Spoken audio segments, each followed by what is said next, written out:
एक छोटे से गांव में एक बड़े ही सुंदर हवेली खड़ी थी। हवेली के अंदर की बातें गांव के बच्चों के बीच में बहुत चर्चा होती थी। वे कहानियों में सुनते थे कि वहां कुछ भूतों की आत्माएं भटकती हैं।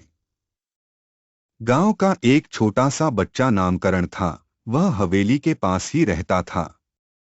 एक दिन उसने अपने दोस्तों से सुना कि हवेली में एक बड़े ही खिलौने का कमरा है जो कि बड़े भूतों के साथ जुड़ा हुआ है। नामकरण थोड़ा डरपोक था, लेकिन उसकी जिज्ञासा ने उसे उस कमरे में जाने के लिए मजबूर किया।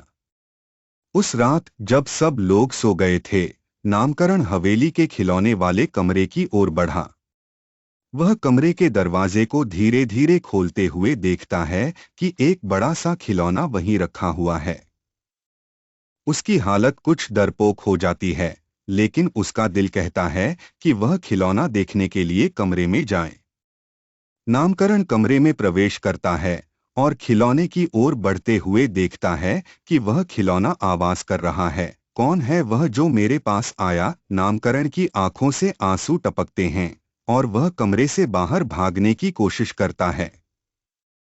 लेकिन खिलौना जानता है कि नामकरण की भागने की कोशिशों का मतलब कुछ और है।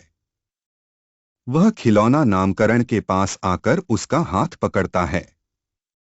नामकरण डर से कांपता हुआ खड़ा होता है और खिलौना उसे यह सब समझाता है कि वह खिलौना जादूगर की आत्मा है जो वर्गीय लोगों को आत्मा में बदल देता है।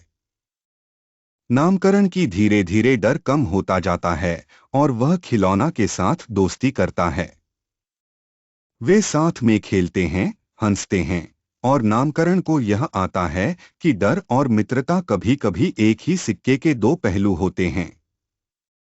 यही खास दोस्ती ने नामकरण की डरपोकता को दूर कर दिया और उसने खुद को सबसे साहसी बच्चा साबित किया।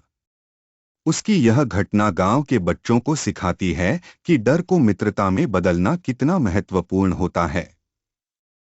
और उस खिलौने की आत्मा की वजह से गांव में डर की जगह दोस्ती ने ली है।